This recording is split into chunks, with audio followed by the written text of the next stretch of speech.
This is the angle I'm going for so you can see Champ. Because lately I noticed with him, he always keeps me accountable with filming. He, like, there's a specific time that he goes up to me to remind me to film. So the funniest thing happened earlier. I was already filming, and then I thought, oh no, there's no sun. That's fine. I went to continue, but then every time I filmed, it's either my phone dies, it starts to lag, and then I just keep forgetting what I wanted to say. But then I thought to myself, maybe I'm not supposed to film at all. There's no sun even. Just when I was thinking about that, suddenly the sun came on to my window. And although I missed it, there's no sun rays, but I took it as a sign to continue filming. Here I am. So essentially, I have broken my streak on day 41, and for very good reason, because that was a momentous day for me.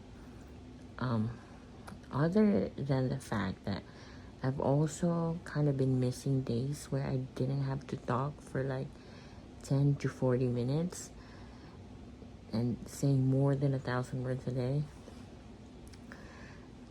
I was also wrestling with the tension between honoring the spirit of the challenge, but also honoring quality, honoring my need for rest, and ultimately I decided on being present that day.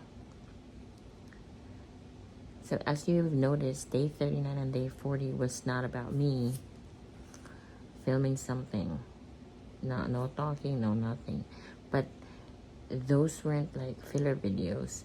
I just thought that those were the perfect times for me to upload them, because they also hold a significant place in my journey. Because if it weren't for those philosophers and brilliant women in history, I would have probably fallen into the trap and temptation of going back online and social media to defend myself based on the speculations and rumors that people I was supposedly close with were formulating against me. You know what?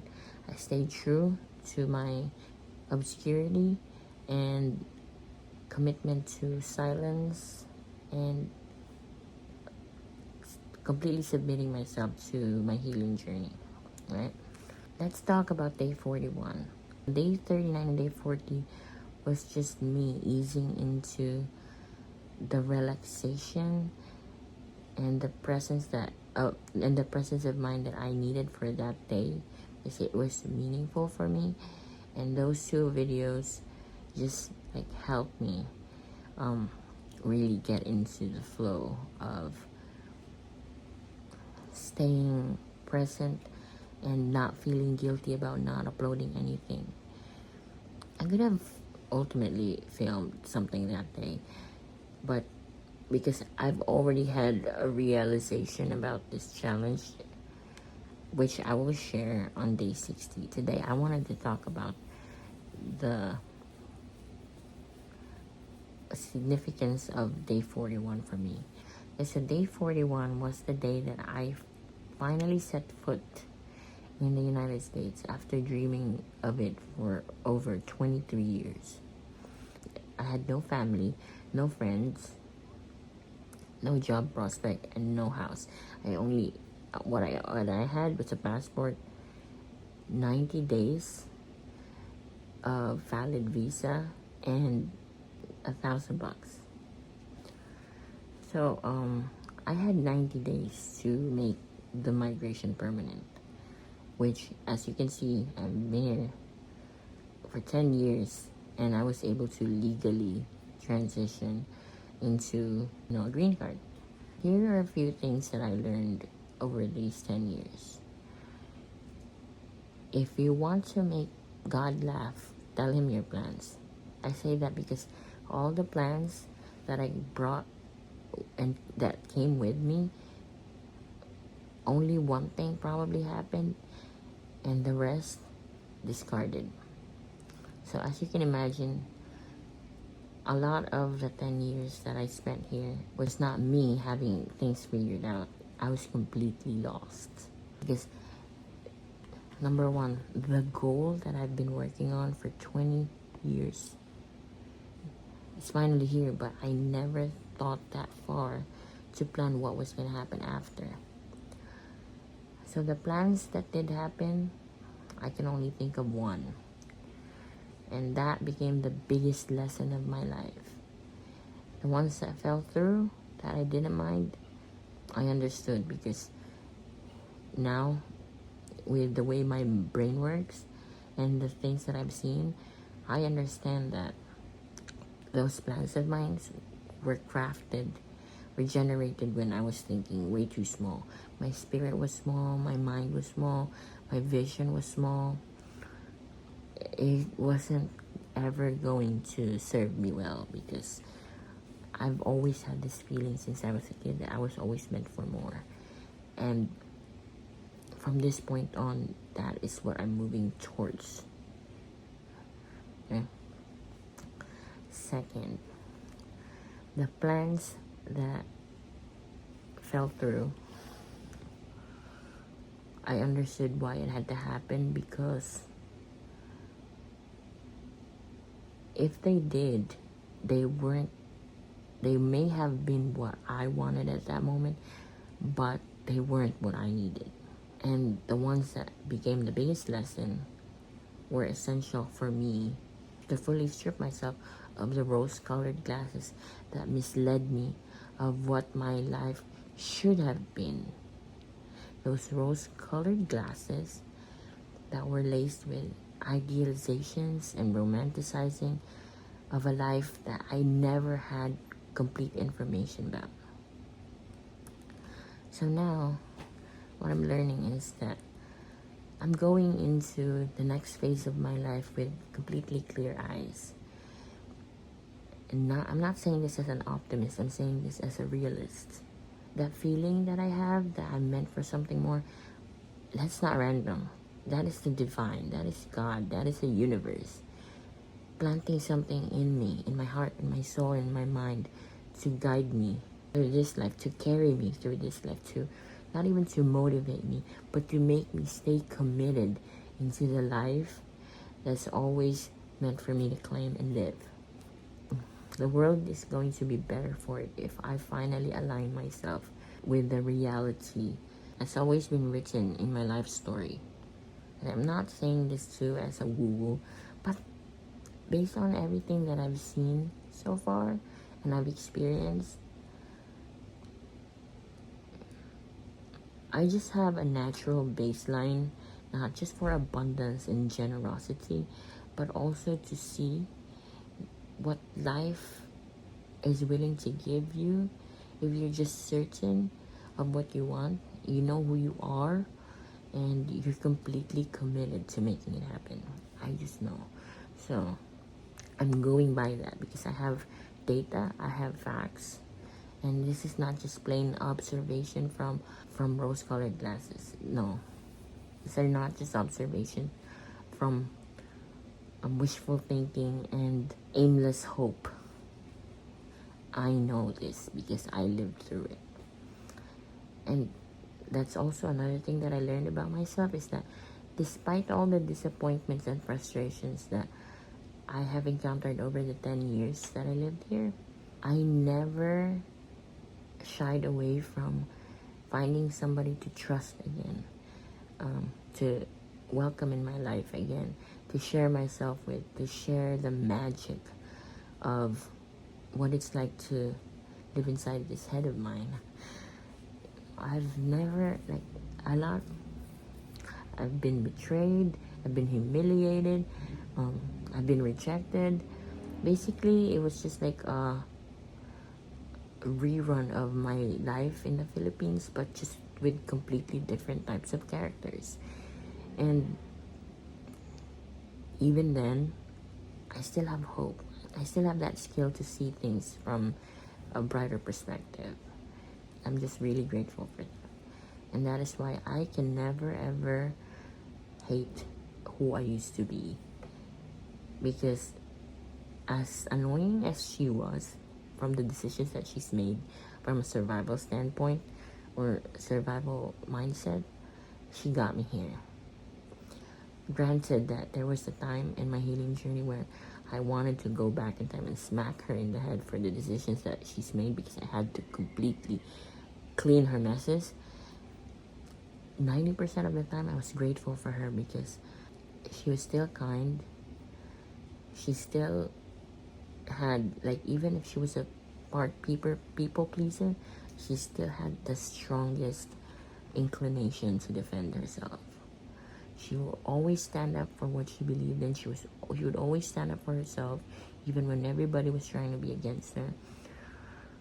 She kept trudging through even when it was hard. She kept dreaming even when doors were closing in. She kept believing that things were gonna be great, even when the evidence in front of her says otherwise.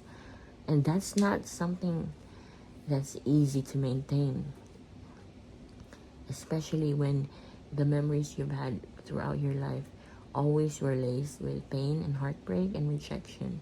So, like, that's something else. Now that I'm here and I've healed her and outgrown her, I want her to completely rest. Sometimes I can feel her wanting to, get back on her old antics, but right now she knows I'm in control. I got it handled. She can rest. We are completely going at it a different direction than what she was always used to. A lot of people assume that I came from a privileged upbringing because I have such a good opinion about life. I'm not an optimist, I'm a realist. And they think that I grew up with an easy life because I make struggling look so easy. And it's not because I'm used to it. It's just because I understand that failure and struggling is part of the success. It's a stepping stone. And although in my last 10 years, nothing ever happened, none of my dreams ever came true, I still haven't moved to New York, I'm still not wealthy. Overall, I would rate that experience about 7.5 to 8 out of 10. Because what I didn't get, I gained so much more. And with the wisdom and self-concept that I have right now, I don't think anything is impossible at all. Even when I don't know how to pull it off, I know that it's just gonna happen. I just know it. And every time I have this feeling that I know it and it's gonna happen this lifetime, it always happens. So it's only a matter of time. And if I had to go back in time and I was offered a completely different choice, I think I would still choose this trajectory, because if my life was easy, like truly easy, the last 10 years, I don't think that I would have any inclination to grow at all. I wouldn't have any interest or fondness for improving my mindset, my image, or my perspective of myself. I would just be basking in the glory of the easiness of how my life has been. And I don't know, maybe I would have a rude awakening later in life. So I might as well get it all in right now, because not only am I able to spot patterns,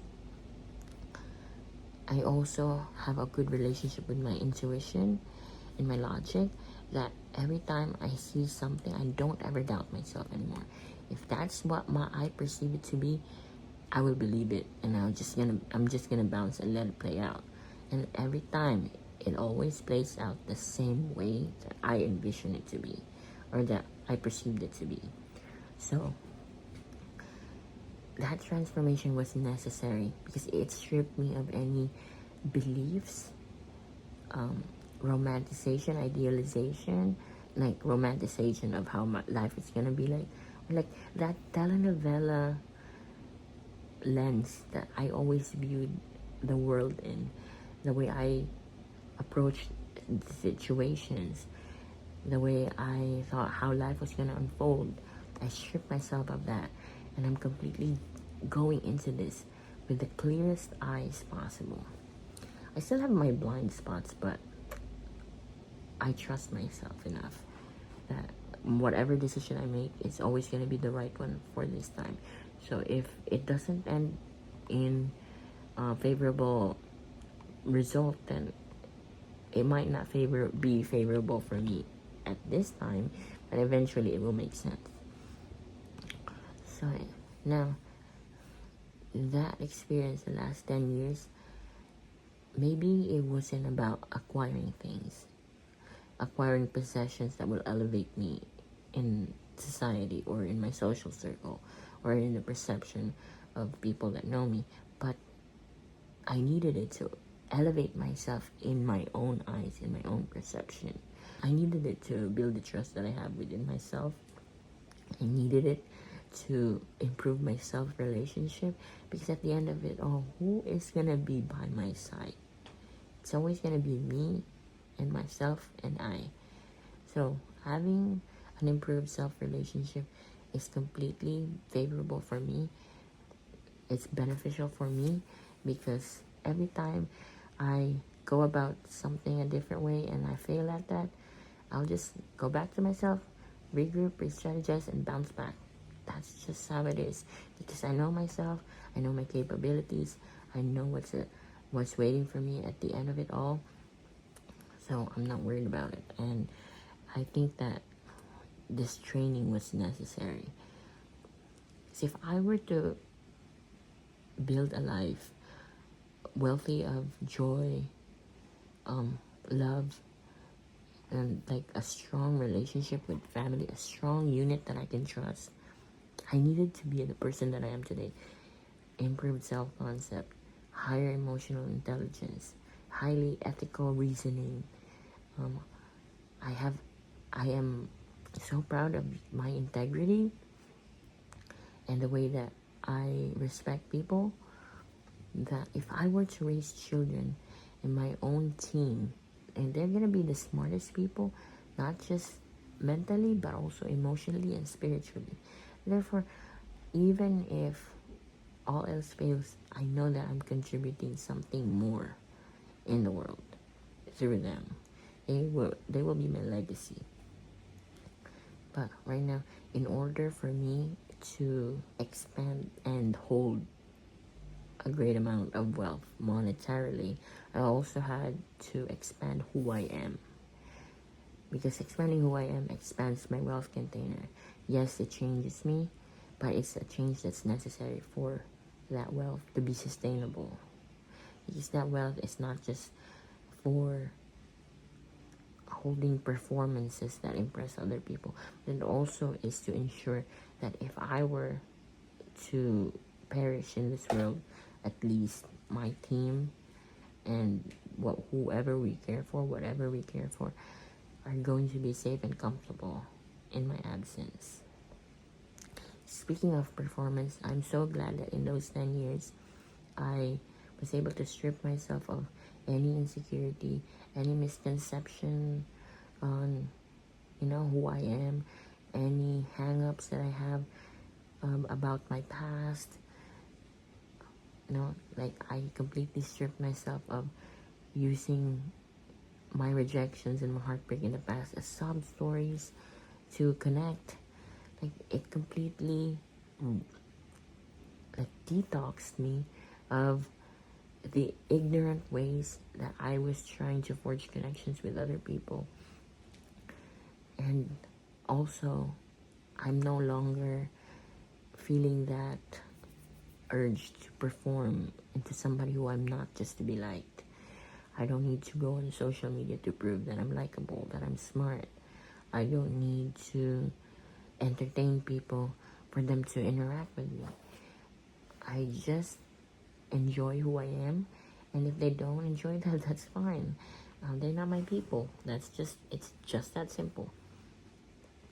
I also believe that me no longer needing to perform, feeling that it's entirely useless to keep a profile where everyone is seeing the ins and outs of my life so casually without actually putting in the effort to get to know me or start a relationship with me that's more intimate than just what they see as updates on social media. Because right now I am not a fan of putting my personal life as a consumable product and I also am not a fan of the parasocial relationships that form with it, because people be thinking they know you based on how you curated your grid, but they don't even bother to send you a DM like, hey, how are you? How are you doing? I want to get to know you more. They don't even try to get reacquainted with you when you've so clearly changed from who they knew you before into somebody new. See, that message is supported. That message is supported by the divine. Just like literally, sun, and me delivering that speech. There's no stronger confirmation than that.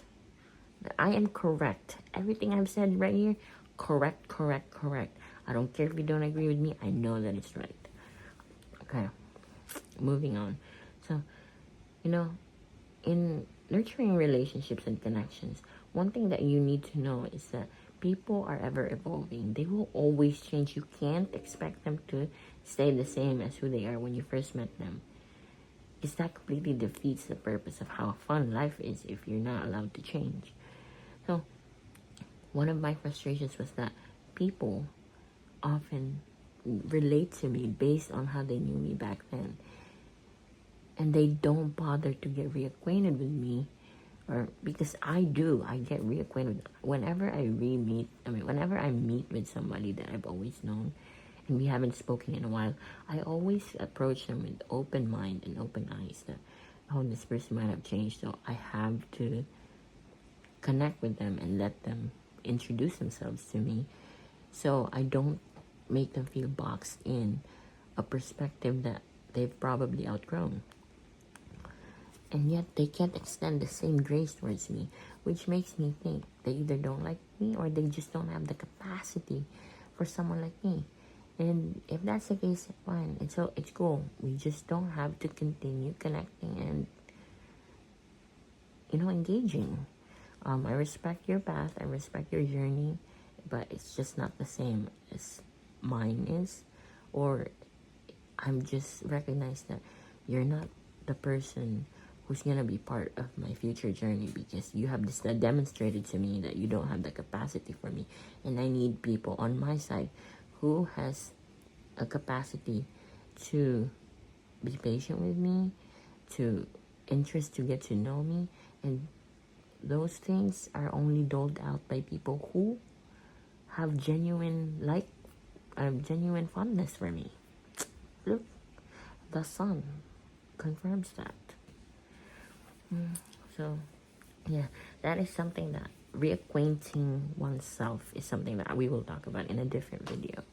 But as of right now, if I were to summarize the whole 10 years of my life here, it was a journey to completely shed habits, mindsets, ways of being that were not going to serve me if I were to expand my life and receive the blessings and the wealth that I so desperately wished for, and so strongly feel that are promised for me by the divine, the Lord, the universe. I think that's the message. See you.